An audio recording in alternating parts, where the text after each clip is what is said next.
가이드 홍선혜입니다. 네.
안녕하세요. NCS 활용 가이드 홍선혜입니다.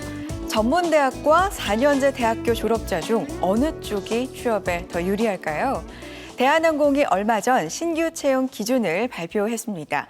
이 객실 승무원 직군에 있어서 학력에 따른 직급과 급여 그리고 진급 시기 차이를 없앤다는 내용입니다. 학벌이 아닌 직무 능력을 중요하게 생각하겠다 이런 의지인데요. 물론 반발의 목소리도 있습니다. 객실 승무원 직급 체계 자체를 전문대학 졸업자 기준에 하향 평준화시켜서 전반적으로 대우가 낮아졌다 이런 반발의 목소리도 있는데요. 하지만 학벌이 아닌 직무 능력 중심으로 채용을 하고 그리고 진급을 시킴으로써 이 장기적으로는 불필요한 학력 인플레이션을 없애고 그리고 직무 능력 중심 사회로 나아가는 첫 발을 내디뎠다는 점에서 정말 의미 있는 도전이 아닐까 조심스레 예측해 봅니다. 이렇게 점점 직무 능력이 중시되는 사회 분위기 속에서 우리 취업 준비생들은 어떤 점을 준비하는 게 좋을까요? 저희 NCS 활용 가이드를 통해서 함께 보시기 바랍니다. NCS 특강 함께 하시죠.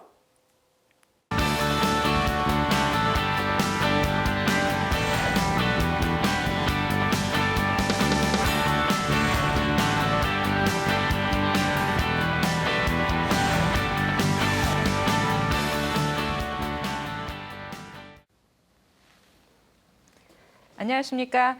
NCS 특강 제17강이죠.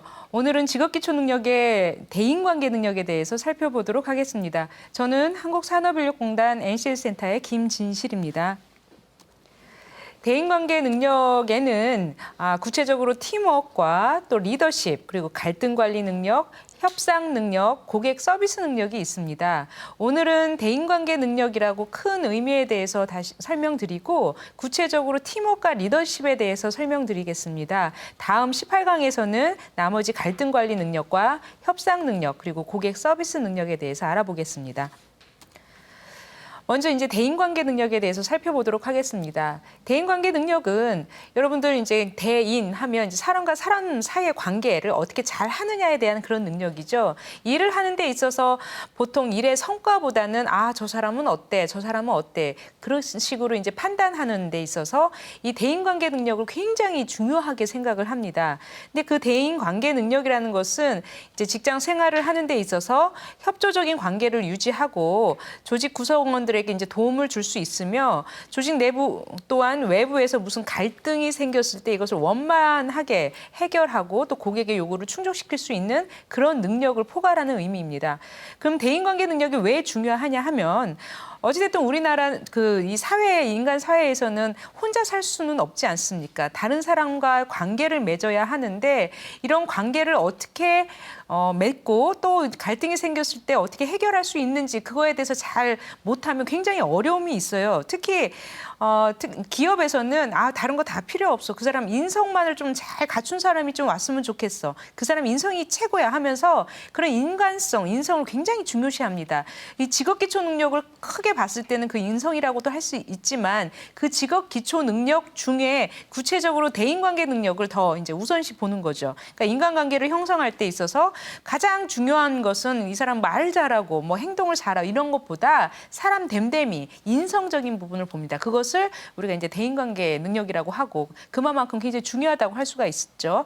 그리고 대인관계 능력이라는 것은 뭘 많이 안다고 해가지고 나오는 게 아니라 또 1시간 배웠다고 해서 나오는 게 아니라 무슨 시험을 잘 봤다고 이제 대인관계 능력이 표출되는 게 아니에요. 자연스럽게 그 인성적인 부분에서 나옵니다. 그래서 어렸을 때부터 가정 환경과 자기 주변 환경, 그러니까 몸에 배어 있는 거죠. 그래서 굉장히 중요하다고 할 수가 있습니다. 그리고 이제 다른 사람과 인간관계를 맺기 위해서는 일단 스스로 나의 인성, 나부터 이제 기본적으로 잘 세우고 나의 의지라던가 내가 생각하는 방향, 가치관 이런 부분이 굉장히 중요합니다. 그것을 내적 성품이라고 하죠. 최근에는 인문학적 소양이라던가 인성 교육이 강조되는 이유도 바로 여기에 있다고 할 수 있습니다. 대인관계 이제 향상 방법에 대해서 구체적으로 한번 전략을 살펴볼까요?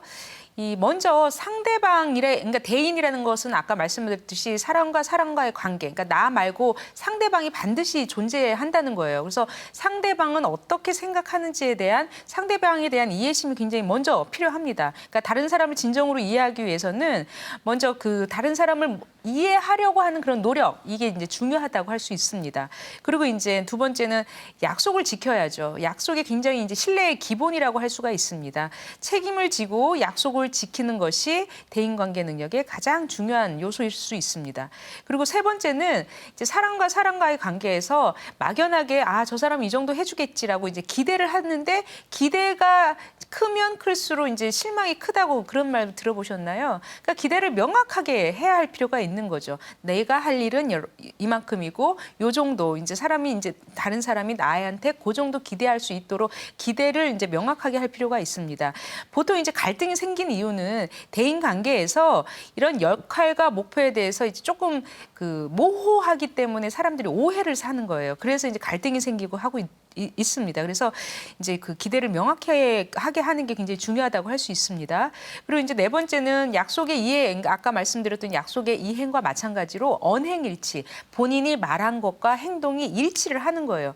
말은 아주 뻔질나게 이제 잘 하지만 막상 보면 이제 행동하는 건 다르게 하는 사람들이 굉장히 많이 있습니다. 특히 리더로서는 정말 솔선수범이 굉장히 중요하다고 할 수 있어요. 요즘에는 워낙 투명한 사회이기 때문에 정보도 막 이렇게 꽁꽁 숨긴다고 될 수 있는 부분이 아니거든요. 다 알 수가 있어요. 그래서 이 리더로서 꼭 리더 아니어도 셀프 리더, 자신의 셀프 리더십을 형성시키기 위해서도 내가 말한 것을 스스로 지키려고 하는 그 언행일치는 이 생활 속에서 실천을 할 필요가 있습니다. 그리고 이제 진지한 사과, 이 사과하는 게 굉장히 이제 뭐 자존심 문제도 있고 굉장히 어려운데요. 이 진지한 사과는 신뢰를 쌓는 가장 기본이기 때문에 내가 무엇을 잘못했는지 인정을 한다면 사과를 할 필요가 있습니다. 그러면 사례를 한번 살펴볼까요? 이제 사례 A는 야구를 매우 좋아하는 이제 아들을 둔 사람이 있는데 자신은 별로 야구를 좋아하지 않아요. 하지만 이제 아들을 데리고 이제 야구를 보기 위해서 여러 도시를 다녔다고 합니다. 근데 그 야구 구경은 6주 시간도 많이 걸렸고 또한 뭐 도시를 여행하다 보니까 얼마나 돈이 많이 들겠어요. 하지만 이 여행이 부자간 아버지와 아들의 인간관계, 대인관계를 강력하게 결속시키는 계기가 되었다고 합니다. 그 친구는 야구를 좋아하지 않지 않냐라고 물어봤더니 아니 그렇지만 내 아들이 야구를 좋아하기 때문에 나는 그 아들을 위해서 나는 이제 이렇게 했다, 노력을 했다. 그래서 이제 대인관계 능력이 좋아졌다, 인간관계가 좋아졌다, 부자간의 관계가 좋아졌다, 이런 사례입니다.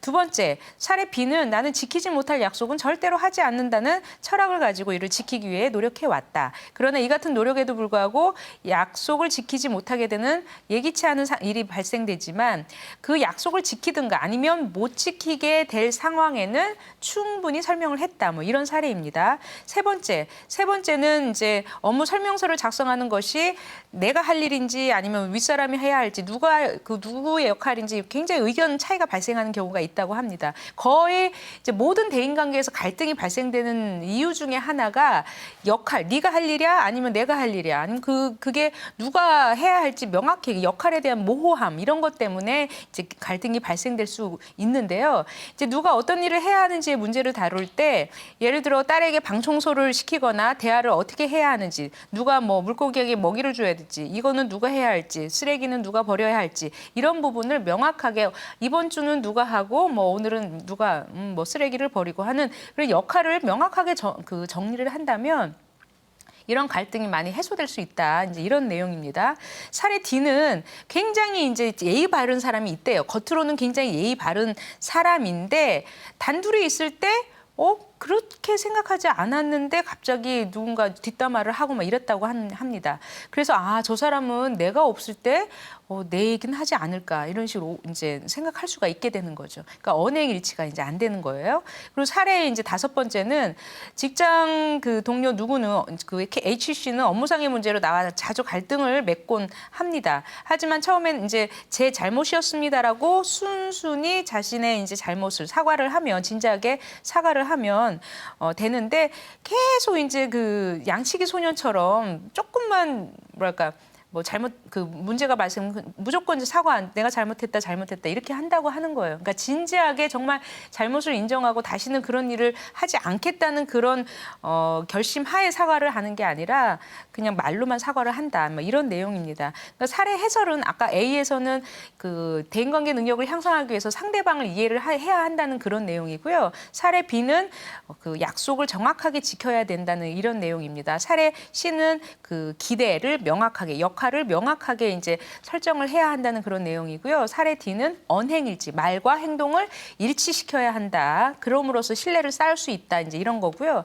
사례 이제 마지막은 아까 말씀드렸듯이 사과를 하더라도 정말 진지하게 정말 자신이 무슨 잘못을 했고 앞으로는 하지 말아야겠다는 그런 결심하에 사과를 해야 한다는 그런 내용입니다. 이제 대인관계 능력을 살펴보았는데요. 사람과 사람과의 관계를 잘 향상시키는 그런 내용을 이제 전체적으로 살펴보았고 구체적으로는 우리가 이제 직장 생활을 하는 데 있어서 이제 팀이라는 부분이 있습니다. 그래서 팀워크에 대해서 한번 설명을 드리겠습니다. 팀워크도요.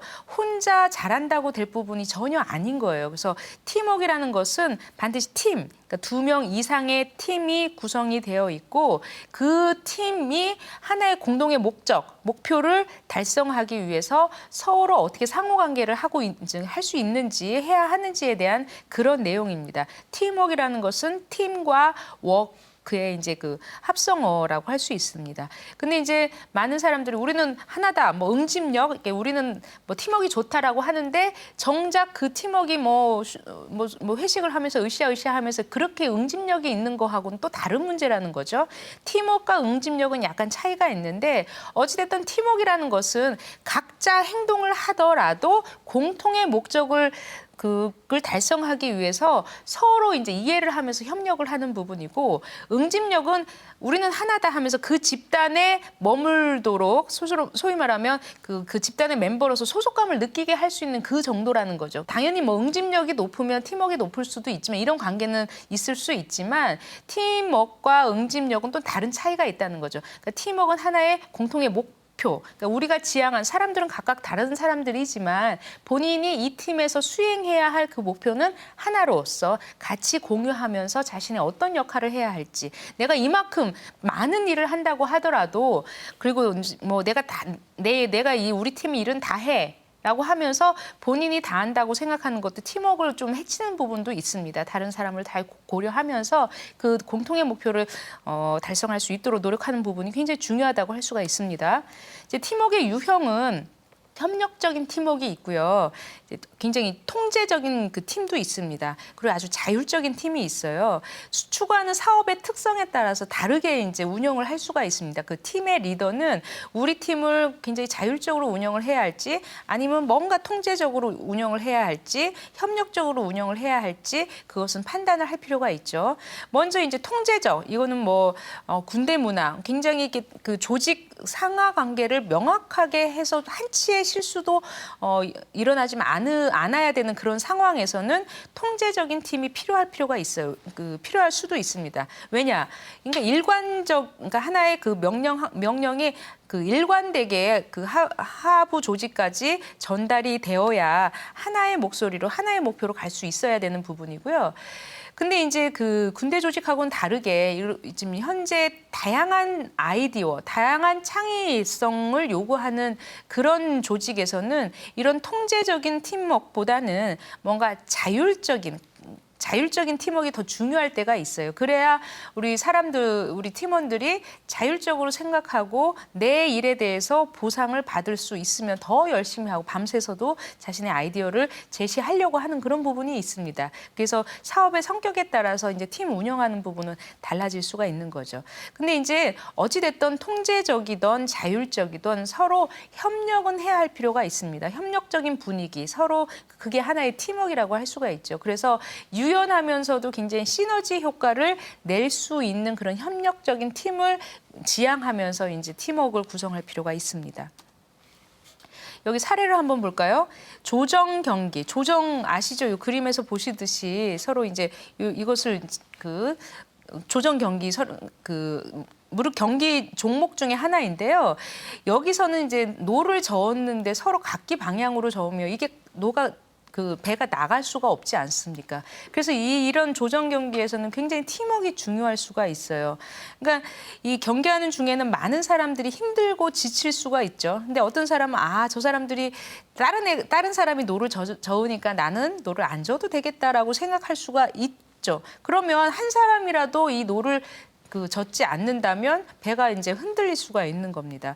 이 조직에서도 조직 구성원 간에 저 사람이 뭐 일을 많이 하니까 나는 덜해도 되겠지라고 생각하는 사람이 분명히 있습니다. 근데 여기서 리더라는 것은 이 조타수라고 해서 이렇게 방향을 설정하는 사람처럼 팀워크의 특성, 그러니까 팀원의 특성, 그리고 그 사람의 체력을 안배해서 목표를 명확하게 정해줄 필요가 있어요. 당신은 어떻게 해야 하고 당신은 이런 일을 해야 하고 이런 식으로 서로 안배할 필요가 있습니다. 그래서 팀원들이 서로 목표 지점인 결승점까지 도달하기 위해서 리더의 지시에 따라서 서로 능력을 서로 안배하면서 협력할 필요가 있다. 이제 이런 내용입니다. 사례를 해설을 드리면 이 사례는 팀워크의 의미와 중요성에 대한 사례입니다. 사례에서는 조정 경기에서 팀워크가 특히 중요하다라는 강조하면서 조직에서도 이와 마찬가지로 팀워크 구축이 매우 필수적이다. 이제 이런 내용입니다.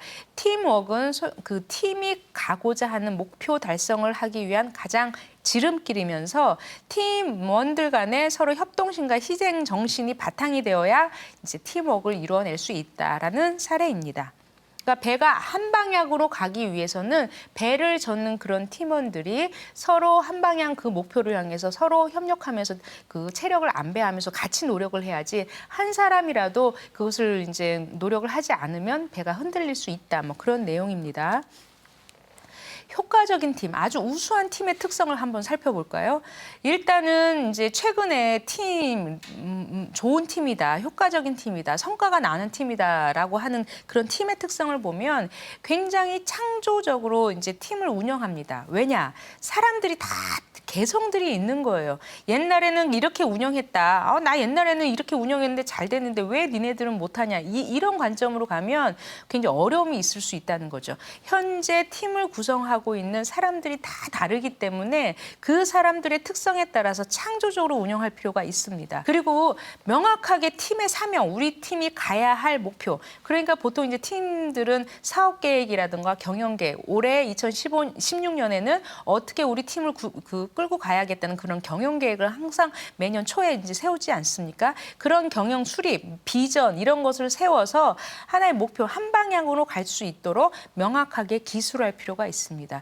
그리고 이제 그거 아시나요? 꿈도 말로 하는 거하고 생각하는 거하고 이제 생각한 사람하고 구체적으로 나의 꿈을 이렇게 기술해서 이렇게 공책에 쓴 사람하고는 그 꿈을 실현한 사람들이 나중에 굉장히 차이가 있다고 합니다. 그러니까 구체적으로 기술하고 서술한 사람들의 꿈 실현한 그 정도가 훨씬 높다고 해요. 팀의 목표도 마찬가지예요. 팀의 비전도 이제 구체적으로 기술해서 어딘가 책상에 붙여놓든지 내 수첩에 붙여놓는다면 굉장히 더 효과를 볼 수가 있습니다. 그리고 이제 성과, 결과에 초점을 맞추는 거죠. 이제 과정을 중시하는 데가 있고 결과를 중시하는 데가 있는데 성과를 지향하면서 성과가 날 수 있도록 스마트하게 일하는 게 요즘의 특정입니다. 그러니까 무조건 뭐 아침 일찍 일어나서 팀장 눈치 보면서 늦게까지 자리에 있는 것보다는 내가 할 일을 명확하게 알고 내가 이 일을 성과를 내기 위해서 효율적으로 할 필요가 있다는 거죠. 그러니까 지난번에 말씀드렸듯이 시간 관리를 잘 하면서 자신도 자기 관리를 하고 성과를 내는. 근데 만약에 팀 리더가 이런 성과보다는 과정, 너는 뭐 내 말에 따라서 내가 퇴근 안 하면 퇴근하지 말아야 돼 하면 성과보다는 뭔가 이제 팀장 눈치를 보면서 굉장히 비효율적으로 시간을 쓸 수밖에 없습니다. 그런 것보다는 성과에 초점을 두어야 한다. 뭐 그런 내용입니다.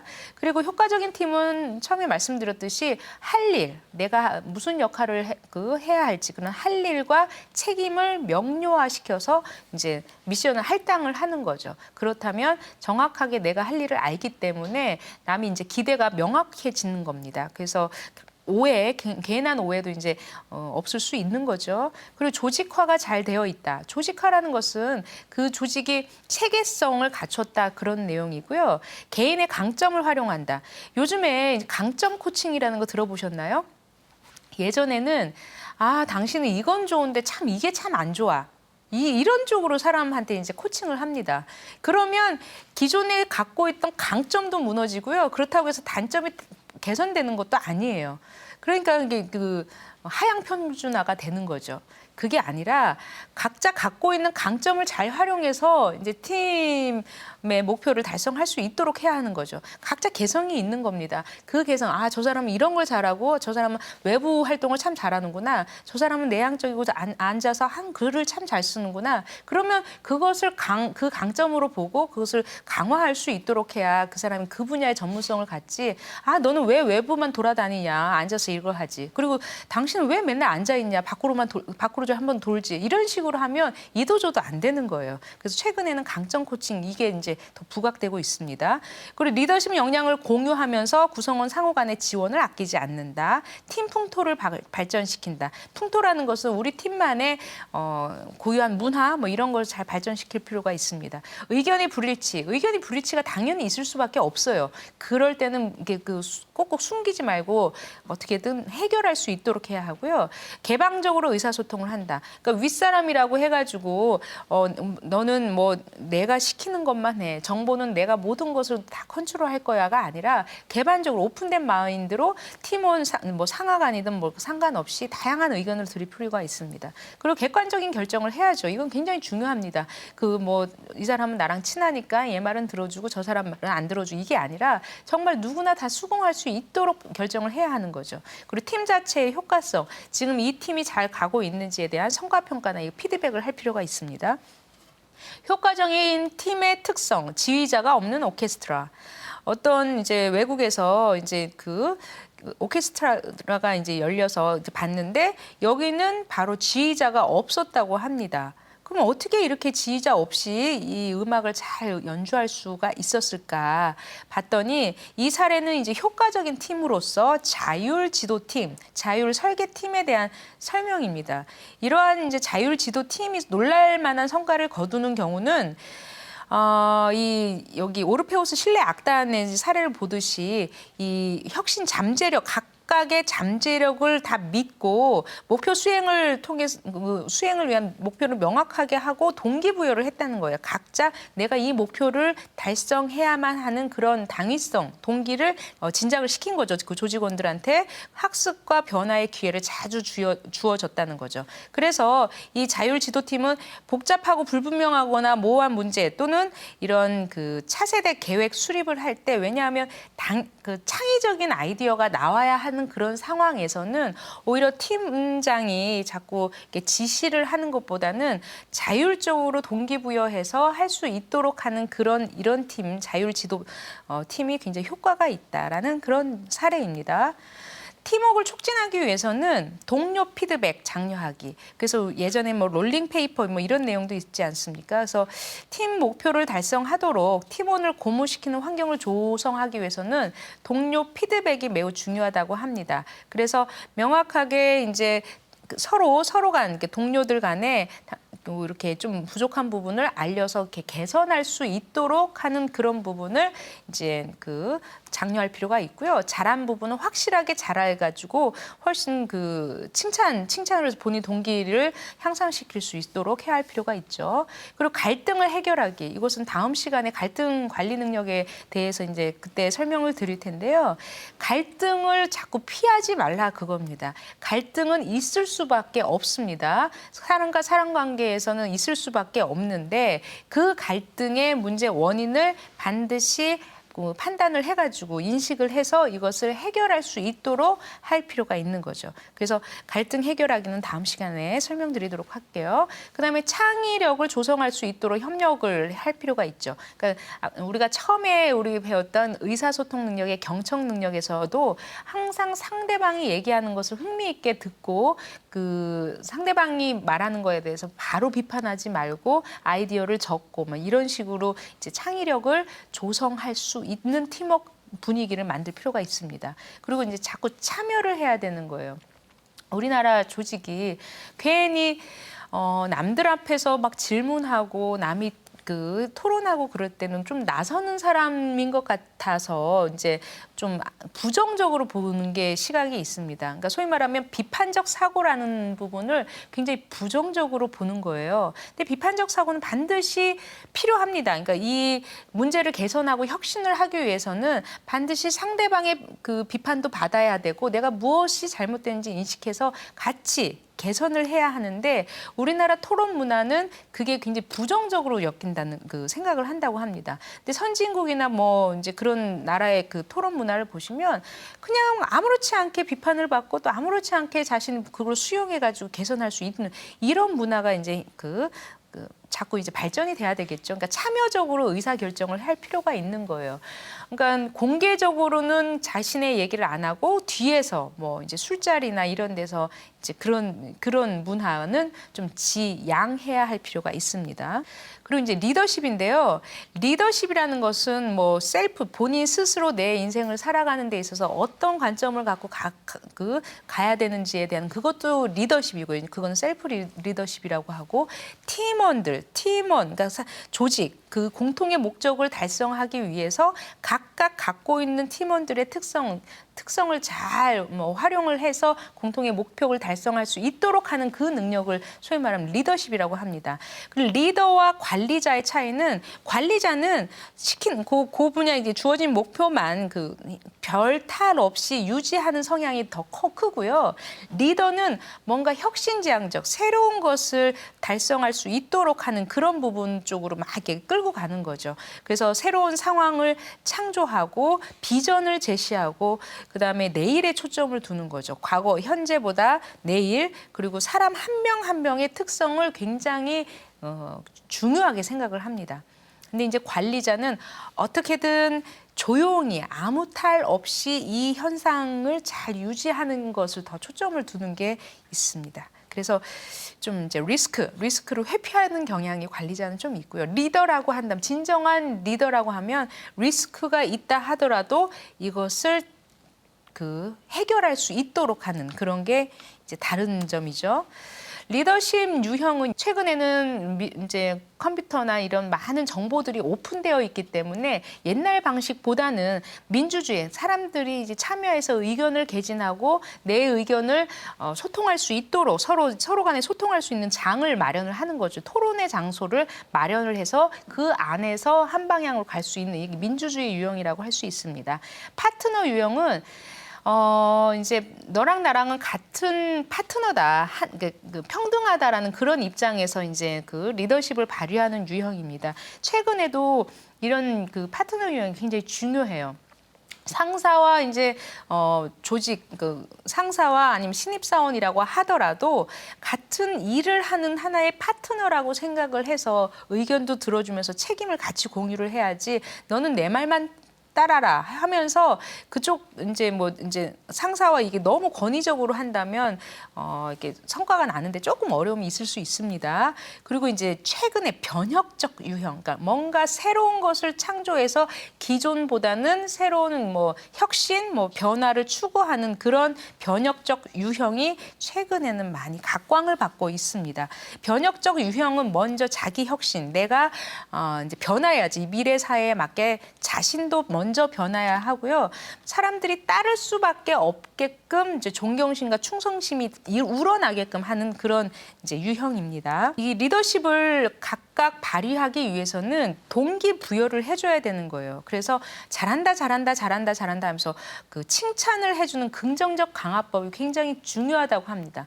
무조건 뭐 넌 왜 못해, 못해, 못해 하면 사람들이 이렇게 디프레스, 그러니까 이제 처질 수가 있어요. 의욕이 상실될 수가 있습니다. 그러지 말고 잘하는 점을 자꾸 잘한다고 해서 더 일을 할 수 있게끔 하는 것도 전략일 수 있습니다. 그리고 성과 이제 했다고 끝이 아니라 새로운 도전 기회, 그래서 발전, 너는 성장하고 있구나를 느낄 수 있게끔 할 필요가 있는 거고요. 창의적으로 문제 해결법을 찾고 또한 책임감을 가질 수 있도록 할 필요가 있는 거고요. 그리고 강점 코칭이라던가 다양한 코칭을 통해서 그 사람이 성장할 수 있도록 셀프 리더십을 발휘할 수 있도록 그것도 도와줄 필요가 있습니다. 그리고 이제 많은 사람들이 변화를 두려워해요. 근데 미래 사회는 변화된다는 거죠. 호랑이는 막을 수 있어도 이 변화는 막을 수 없다는 그런 말이 있습니다. 그러니까 미래 사회는 항상 변하기 때문에 변화를 두려워하지 말고 그것을 적극적으로 대처하는 방법이 굉장히 중요합니다. 그러기 위해서는 지속적으로 교육, 학습이 필요한 거죠. 네, 오늘 이 시간은 대인관계 능력, 그중에서 팀워크와 리더십에 대해서 살펴보았습니다. 나머지 갈등 관리 능력과 협상 능력, 고객 서비스 능력은 다음 시간에 설명드리도록 하겠습니다. 경청해 주셔서 감사합니다.